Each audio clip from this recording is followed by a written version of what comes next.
David Vadiveloo, good afternoon. The company says there's been no environmental damage to Kakadu Park from this spill. How confident are you that none of the up to 1.5 million litres of that liquid has leaked outside the plant? Look, Joe, I think you've captured it in your question. It's up to 1.5 million litres of toxic sludge. We have reassurances from the company that none of that has escaped, but we don't have any evidence. We don't have the reports, and critically, we don't have any independent oversight on the investigation here. Be clear here, the Gundjeihmi Aboriginal Corporation and the traditional owners welcome the Minister shutting down this mine. This is a very serious incident, but what we want to see and what we're calling for is an independent oversight, not just of this particular accident, but of the entire operation at this rapidly ageing 30-year-old mine. Yeah, we'll get into more of a discussion on that independent oversight shortly, but just back to the spill for a moment. Even if that spill is confined to the plant, what are the chances of it getting into the groundwater? This is a great concern to us. Obviously, everybody's heard the statements from ERA that they have done all they can to contain the spill, and references, I think, to the spill falling onto impervious substances like concrete. Yeah. But as we have seen in photographs, and I don't know if you've seen them, Joe, but there are photographs of this contaminated liquid sitting on grassy areas, clearly in direct contact with the environment. It's of grave concern to the traditional owners of this area, and indeed, I think, to all Australians who visit Kakadu National Park. Yeah, what do you understand is the key danger from that slurry, the radioactivity or acid? Obviously, it's highly acidic. And indeed, our concerns would be about radioactivity, but we will wait to see what the investigating scientists say in terms of results. Our concern is who is carrying on the investigation, Joe? Is there independence in that investigation? We say we need an external independent investigator. Yeah, so the government says the operation can't resume until regulators are happy with the integrity of the operation. That's clearly not sufficient to you because you've got questions about those regulators.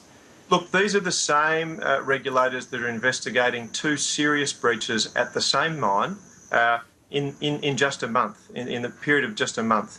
Now, we don't want the same tired old bureaucrats being wheeled out with the same tired old processes. Be clear here, this regulatory system was set up 30 years ago, at the same time as the mine.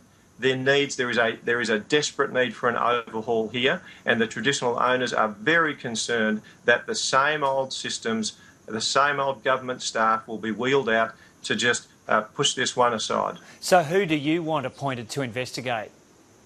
There are any number of experts that could be brought in, Joe, independent scientists, independent academics, experts from overseas. I mean, accidents at nuclear power facilities and plants, processing plants like this one have occurred overseas.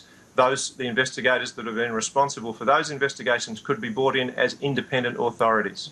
Has this got to a tipping point now with your frustrations with this plant? Look, I think it would be safe to say that the Mirarr traditional owners have grave concerns about the operation of this plant. And this has to be understood in the context of the mine wanting to go further underground with their drilling and mining in the foreseeable future. Now, quite clearly, that's off the table until we see an independent investigation and some independent oversight and audit of that mine and its ageing facility. Yes, so just explain to us your veto powers over the operation of the mine. Look, the Mirarr traditional owners don't have a position in terms of being able to veto the mine under the legislation. As you may be aware, the Land Rights Act in this country includes an absence of veto for the Mirarr people in terms of this mine, but they have an agreement, an undertaking from the mining company that they will not proceed with mining without the agreement of the traditional owners. So you've previously mentioned the underground part of this operation, the proposed underground part of this operation. Do you also have a veto power over just the continued operation of the existing plant as well?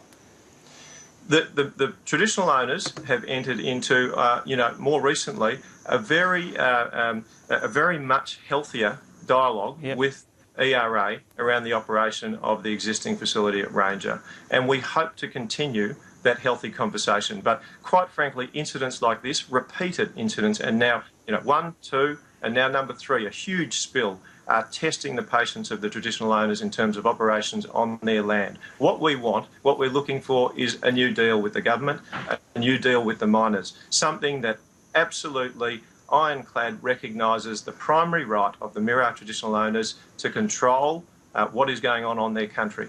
Is it getting to the point with this plant that the Mirarr people could get to the stage where they just want it shut down altogether? Not just the progression to the underground operation, but the facility as it is shut down.